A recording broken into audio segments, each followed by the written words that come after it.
Bu xo'rlikdan endi qanday qutulish mumkin? Jurnalistlar, agar siz hokimiyatga kelsangiz, ishni nimadan boshlaysiz degan savolni ko'p takrorlashar edi. Bu savolga bundan 15 yil avval ishni zudlik bilan iqtisoddan boshlaymiz, chunki xalq och va hokazo deb javob bergan bo'lardim.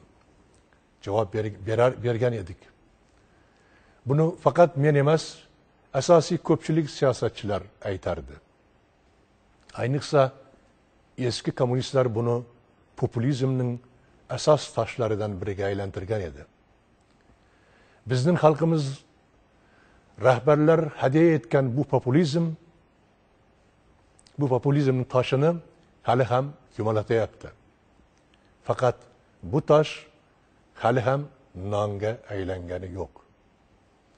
Xalq avvalgidan ham qashshoqlashdi. Lekin u xuddi afsonaviy qahramon Sizif kabi yumalatyapti o'sha toshni. Yumalatyapti. Shuning uchun ham jurnalistlar bugun iqtidorga kelsangiz ishni nimadan boshlaysiz desalar, iqtisoddan deyishga men uyalaman. Xalqimizga o'sha populistik toshni eslatmasin deb uyalaman va tilimni tiyaman. Lekin bir narsani biz hammamiz bilamiz.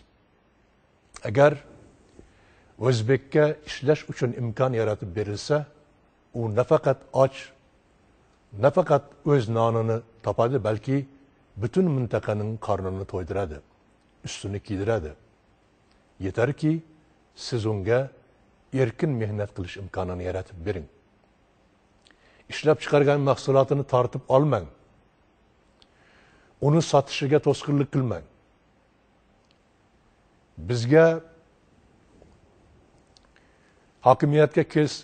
Agar bizga hokimiyatga kelish buyursa, xalqimizga shu imkon va haqlarni beramiz.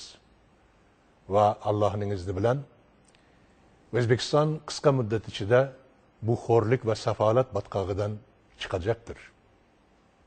Lekin iqtisodiy islohotlar biz uchun bir taktik hedefdir xolos. Qutqarilishi kerak bo'lgan jabhalardan yana bittasi borki, bu jabha bugun bizdan boshqa hech kimning aqliga kelayotgan bir jabha emas. Va hech kimning kun tartibida emas. Hech kim bu masalani biz kabi o'z prioritetlariga qo'shgani yo'q, afsus. Bu jabha mamlakatimizni mavjud buhronga sudragan omillarni bartaraf qilish jabhasidir. Bu jabhaning boshqa bir ismi inson materialini isloh qilish jabhasi. Bizning ijtimoiy kelib chiqishimiz totalitar rejim jamiyati mafkurasiga borib taqaladi.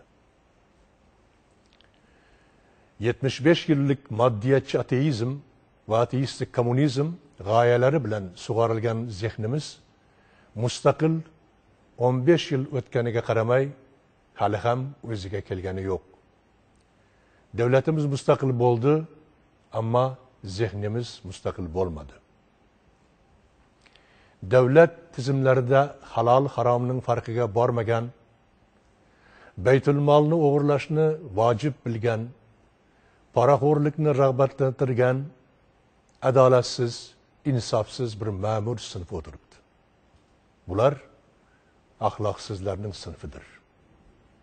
Albatta, ularning ichida vijdonli insonlar ham bor, ammo ular ozchilik.